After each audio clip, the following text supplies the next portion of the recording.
Voici des images en direct de Tel Aviv où l'on entend clairement la panique des Israéliens après l'apparition de cette roquette dans le ciel. Les habitants vivent des moments imprévisibles. Personne ne sait ce qui va se passer dans les secondes à venir, ni où cette roquette tombera après son entrée en phase de descente. Nous devons préciser à nos téléspectateurs que cette roquette que nous voyons n'est pas une roquette ordinaire. Ce type est connu pour sa capacité à changer de trajectoire au dernier moment, rendant presque impossible pour les habitants au sol de prévoir son point de chute. Les voix des gens à Tel Aviv ne sont peut-être pas que de la panique, mais une tentative de comprendre si cette roquette poursuit sa course ou entre en phase finale de descente. Ce modèle est conçu pour parcourir de longues distances à une vitesse difficile à détecter pour les systèmes d'alerte. Selon les experts qui suivent la scène, la forme lumineuse autour indique que la roquette fonctionne à pleine puissance, une phase qui précède souvent l'impact. Cela augmente l'inquiétude des Israéliens qui ne savent pas où se dirige cette trajectoire.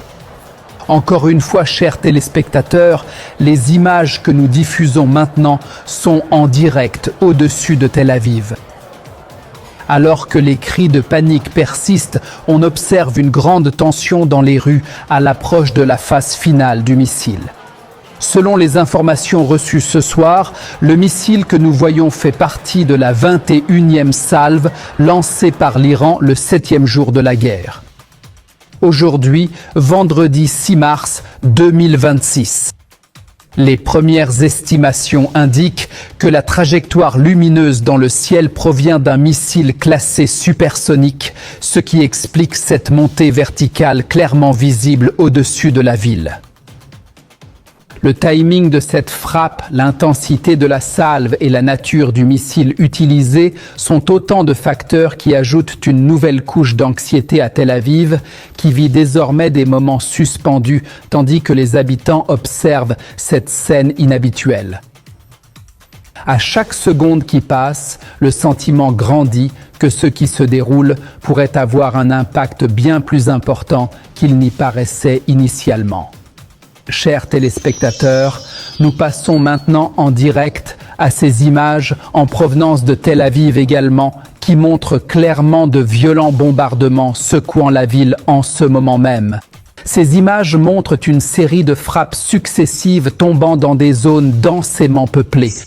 À l'écran, une nouvelle frappe plus intense que les précédentes, avec des tirs qui s'intensifient clairement depuis le site ciblé. Les explosions rapprochées et l'épaisse fumée montrent que le site subit une puissance de feu élevée en quelques minutes.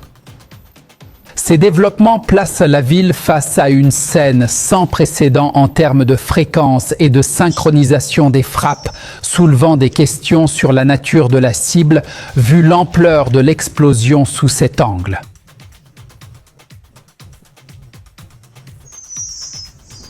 Le bombardement continue, la fumée s'épaissit et la force de l'éclair indique que la frappe est loin d'être simple, que ce soit par les munitions utilisées ou la sensibilité du site dans la ville.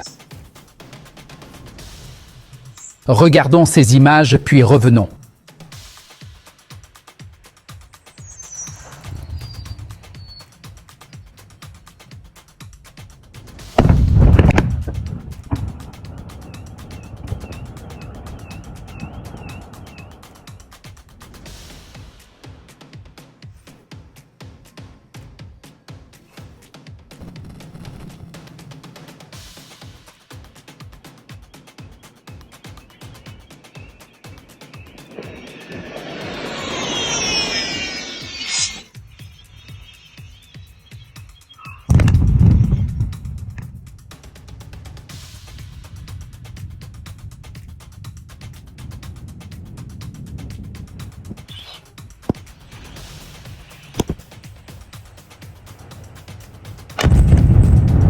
Chers téléspectateurs, nous suivons les dernières informations sur la nature du site ciblé par ce violent bombardement à Tel Aviv.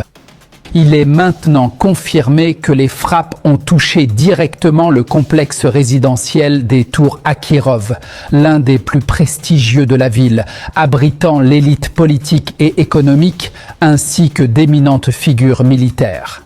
On ne parle pas ici de bâtiments ordinaires, mais d'un des sites les plus fortifiés et luxueux d'Israël. Un site qui représente littéralement le centre de gravité de l'élite à Tel Aviv. Une série d'ogives lourdes s'est abattue sur le complexe, transformant ce symbole de sécurité et d'élite en façade de verre effondrée et en acier calciné. Cette nuit marque donc officiellement la fin des zones sûres en Israël, les missiles iraniens ayant littéralement atteint les chambres des décideurs.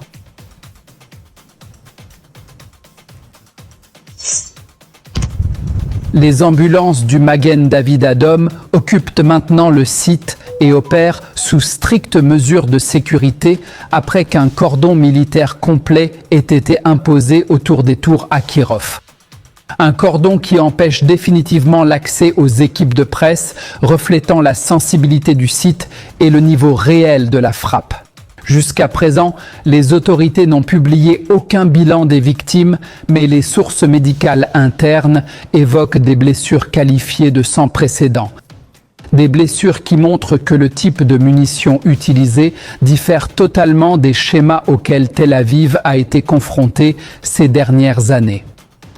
Cette frappe n'est pas un simple incident de sécurité passager, mais la nuit où Israël découvre que ses tours les plus fortifiées peuvent être frappées en quelques secondes et que les privilèges de l'élite ne protègent plus leurs détenteurs. La scène à Tel Aviv témoigne d'un changement dans les règles de l'affrontement. Le volume de fumée qui s'élève, le déploiement des unités de pompiers, le mouvement frénétique des véhicules d'urgence, tous ces signes montrent que la ville fait face à un type de frappe qui ne faisait pas partie de ses calculs il y a quelques jours à peine. Les premières fuites sécuritaires évoquent une confusion généralisée au sein des salles d'évaluation israéliennes et des tentatives pour comprendre comment cette précision a pu percer les fortifications les plus solides et sélectives de la ville. Cette nuit, Tel Aviv ne paie pas le prix d'une seule frappe. Cette nuit paie le prix d'une longue croyance en l'existence de sites protégés, de lignes infranchissables. Ce qui s'est passé n'a pas frappé à la porte, mais a fait irruption d'un coup au cœur de la ville. Les premières évaluations indiquent que la frappe sur les tours Akirov sera un tournant dans la guerre, car elle cible une classe symbolique très sensible en Israël et montre que la nouvelle génération de missiles peut contourner les défenses et atteindre des points que Tel Aviv considérait hors de danger. Donc, ce que nous voyons ce soir révèle une phase complètement différente. Une phase où le ciel israélien n'est plus fermé et où aucune zone, quelle que soit sa richesse ou sa fortification, n'est hors de portée. Entre-temps, le ministre israélien de la Défense a récemment déclaré une réponse qui pourrait, selon ses termes, aller jusqu'à effacer l'Iran de la carte. C'est ce qu'il a dit littéralement il y a quelques minutes. Nous ne voulions pas en arriver là, mais ce soir, en franchissant toutes les lignes rouges et en ciblant le cœur de notre vie civile, l'Iran s'est mis face à son propre jour du jugement. Cette guerre était une opportunité historique pour Téhéran, une chance de sortir de l'obscurité de 47 ans d'idéologie extrémiste pour redevenir un État normal, vivant, dignement comme les autres peuples du monde et se souciant de l'avenir de ses enfants au lieu de financer la destruction. Mais ils ont choisi la voie du suicide. Je le dis clairement depuis cette tribune, nous n'avons pas seulement la capacité de riposter, mais aussi celle d'effacer complètement l'Iran de la carte en appuyant sur un seul bouton. Si le corps des gardiens de la révolution iranien pense que ces missiles dans le ciel vont changer le cours de l'histoire, qu'ils sachent que le visage de l'Iran tel que le monde le connaît pourrait disparaître avant le lever du soleil. Le temps de la patience est révolu, et ce que Téhéran voit maintenant est le début de la fin d'un régime qui a décidé de jouer avec l'existence de toute une nation.